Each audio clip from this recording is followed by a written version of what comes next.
Your knees and spine aren't built to last forever, but some exercises are making them fail a whole lot faster. If you're past 40, you've probably noticed it. The recovery takes longer, the aches hang around, and that bounce back you had in your 20s? Gone. But here's the part most people miss. It's not just age. It's the way you're training. Every week in gyms around the world, people are doing moves that look totally normal, but they're slowly grinding down cartilage, crushing discs, and stretching ligaments past their limits. And the crazy thing? It doesn't even feel dangerous when you're doing it. First, it's a little stiffness in the morning. Then, it's that sharp twinge you feel when you bend or twist. Fast forward a few years, and you're skipping workouts, booking physio appointments, and wondering what the hell happened. This isn't about being old or going light. It's about training smart for the body you have now, not the one you had 20 years ago. The truth is, certain exercises become high risk over time, and if you don't swap them for safer alternatives, you're setting yourself up for injuries that can take months to fix. Today, I'm breaking down 7 popular exercises that can wreck your knees and spine after 40, plus the smarter swaps that let you keep building muscle without destroying your joints. And heads up. Number 4, it's the silent assassin that's taken out more lifters than you'd believe. If this is already hitting close to home, hit subscribe, because what's coming next might just change the way you train forever. 1. Smith Machine Squat. The Smith Machine Squat is one of those exercises that looks safe. The bar's locked in place. You can't lose balance. You don't even need to think about stabilizing. Sounds perfect, until you understand what's really happening to your knees and spine. Here's the deal. Your squat pattern is as unique as your fingerprint. The angle of your hips, the length of your femur, the mobility in your ankles, all of it affects the way your body naturally moves when you squat. The Smith machine ignores all of that. It forces you into a fixed up and down track. And if that path doesn't match your anatomy, the stress has to go somewhere. Where? Straight into your knees. When your knees track in that unnatural line, you load the patellofemoral joint, the connection between your kneecap and thigh bone, with extra pressure. That's the same joint that already takes a beating when you climb stairs, run, or get up from a chair. After 40, when cartilage recovery slows down, that extra compression can speed up wear, trigger inflammation, and make every leg day feel heavier than it should. But it doesn't stop at the knees. The fixed bar path also changes your center of gravity. To stay balanced, most people push their feet forward, which tilts the torso more. That small angle change, it's huge for your spine. It dumps a ton of load straight into the lumbar discs, the very ones that, after 40, have less fluid and less elasticity. That means less shock absorption and a much higher chance of disc bulges, herniations, or just that constant dull ache that never quite goes away. Here's the smarter play. Goblet squat with a dumbbell or kettlebell. Hold the weight at chest level, keep your spine tall, and let your hips and ankles decide the movement path. Your quads, glutes, and core still get destroyed in the best way. But your knees and lower back, they get to fight another day. And trust me, the next exercise? It's a chest move that puts your shoulders in a dangerously stretched position every single rep. 2. Dumbbell Fly on paper. The dumbbell fly looks harmless. Lie on a bench, arms up, open them wide, squeeze them back together. Simple, right? But here's the truth. This is one of the easiest ways to wreck your shoulders without even realizing it. When you lower the dumbbells out to the sides, you're putting your shoulders into a fully stretched, extremely vulnerable position. Think of your arm like a long lever. The weight at the end of that lever is pulling directly on the ligaments and tendons inside your shoulder joint. And at the bottom of the movement, that leverage is at its worst. All the tension is on your rotator cuff, the set of small but crucial muscles that keep your shoulders stable. After 40, those tendons don't have the same elasticity or blood flow they used to. That means slower healing, more inflammation, and less margin for error. One bad rep, one "let's just go a little heavier" day, and you're looking at weeks, maybe months, of rehab. And it's not just the shoulder joint. A lot of people unconsciously arch their back to help lift the weights, especially when the dumbbells are heavy. That arch can throw your lumbar spine out of alignment, jamming pressure into your discs while your upper body fights to control the load. A smarter alternative? Cable fly or machine fly. These keep constant tension on the chest without putting your shoulders in that extreme stretched position. You can adjust the angle, keep the motion controlled, and still get a full chest pump without gambling with your joint health. And if you think that's bad, wait until you see the next one. A back exercise that forces your shoulders and neck into a position nature never designed them for. 3. Behind the neck pull down. This one's a classic from the old school gym days. But just because it's old doesn't mean it's safe. The behind the neck pull down puts your shoulders in a position they were never built to handle. Here's what happens. To get the bar behind your head, your shoulders have to go into extreme external rotation while also being pulled back and up. That combination shrinks the space inside the joint where important tendons, like the supraspinatus from your rotator cuff, pass through. Every rep grinds those tendons against bone, creating friction and irritation. Over time, that's a straight path to impingement syndrome, one of the most painful and stubborn shoulder injuries you can get. And it doesn't stop at the shoulders. Because the bar's behind you, you have to tilt your head forward and arch your neck just to make room. That position compresses your cervical vertebrae and can irritate the nerves that branch out from your spine. If you've ever felt a sharp pinch or tingling down your arm after training back, there's a good chance this movement was part of the problem. Plus, a lot of people lack the mobility to do this cleanly. So what happens? They arch their lower back more to compensate, which adds extra stress to the lumbar spine. Basically, it's a chain reaction of bad news from your neck all the way down.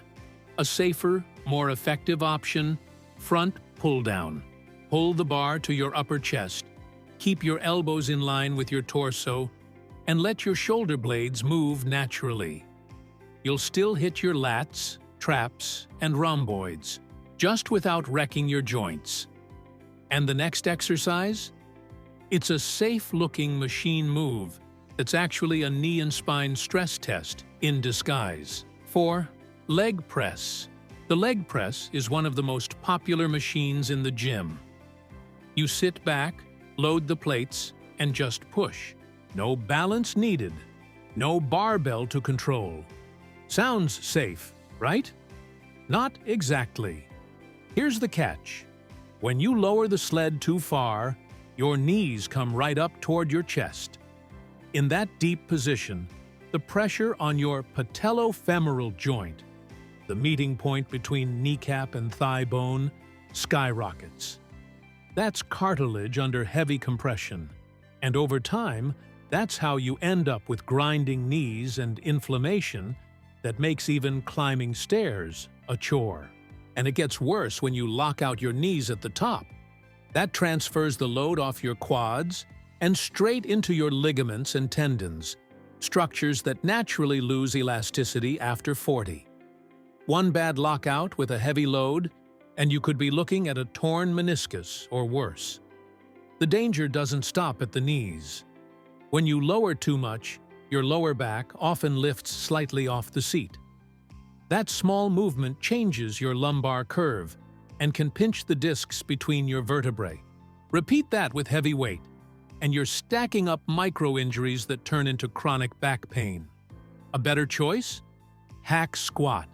It keeps your back supported, lets you place your feet slightly forward, and reduces knee stress while still crushing your quads.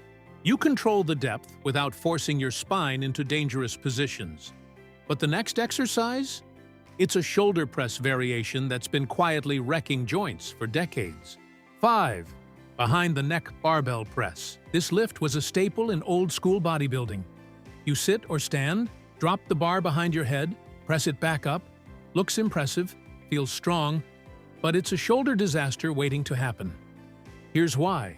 Lowering the bar behind your head forces your shoulders into extreme external rotation while they're also abducted.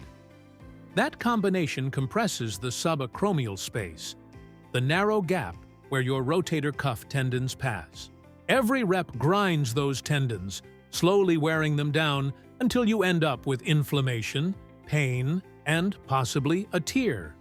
And if your shoulder mobility isn't perfect, which is very common after 40, your body will compensate somewhere else. That somewhere is usually your spine.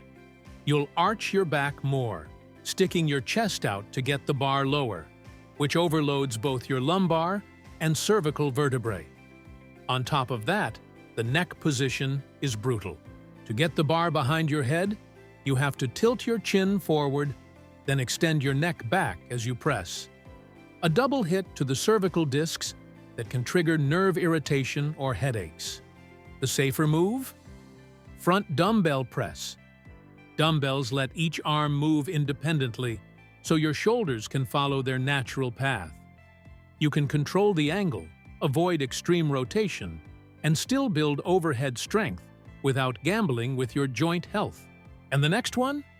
It's a simple core move that's been wrecking spines for decades.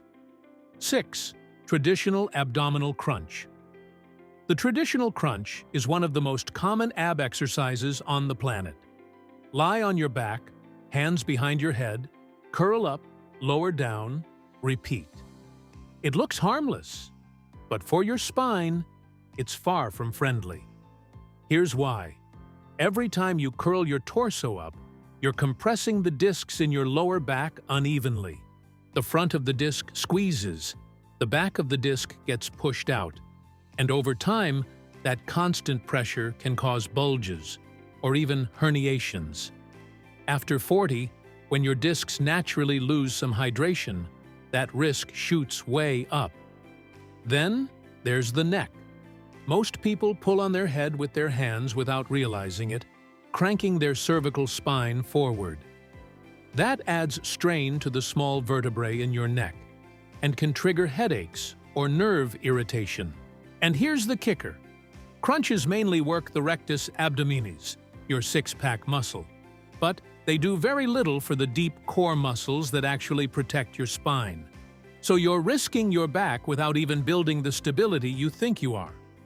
The smarter swap? Plank. It hits your entire core, rectus, obliques, and transverse abdominis all at once, without forcing your spine into repeated flexion. You can scale it up for strength or hold for endurance, and your back will thank you later. And the final exercise? It's a shoulder move so unnecessary after 40, it's practically asking for an injury. 7. Front dumbbell raise. At first glance, the front dumbbell raise seems harmless. It's simple. Grab the weights, lift them straight in front, lower them back down. But for most people over 40, this move is more risk than reward. Here's the problem. The front raise isolates the anterior deltoid, which is already heavily worked during chest presses, push-ups, and overhead presses. That means you're hammering a muscle that doesn't need extra direct work, creating imbalances with the rest of your shoulder. When one part of the shoulder gets overdeveloped compared to the others, your joint mechanics start to shift, and that's when instability and injuries creep in. Then there's the biceps tendon. Lifting the dumbbells out front puts it under significant tension, and if you add too much weight or swing the motion, you're inviting tendinitis. And yes, Swinging happens a lot, especially when the load is heavy, which transfers the stress to your lower back and neck as your body tries to help lift the weight. The truth? You don't even need this exercise. Your anterior deltoids already get plenty of stimulation from other compound lifts.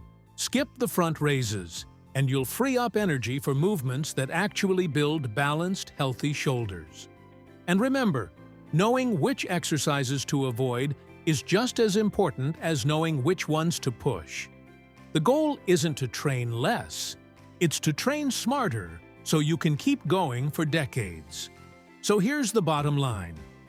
Your body changes after 40. Ligaments aren't as elastic. Cartilage takes longer to recover. And your spine doesn't like being loaded the same way it did in your 20s. If you ignore that and keep forcing it through risky movements, it's not a question of if you'll get injured, it's when. The 7 exercises we went through today aren't bad just because you're older. They're bad because the margin for error gets smaller, the damage adds up faster, and the recovery takes way longer. The smarter alternatives I gave you, they're not easy versions. They're joint-friendly swaps that still build muscle and strength, just without wrecking your knees and back. So instead of chasing the heaviest weight, or copying what you see the young guns doing, train for longevity. Because the real flex isn't lifting big for one summer. It's still training hard, pain-free, 10, 20, 30 years from now. Now I want to hear from you. What's the one exercise you're cutting from your routine after this video? Drop it in the comments. I read them all.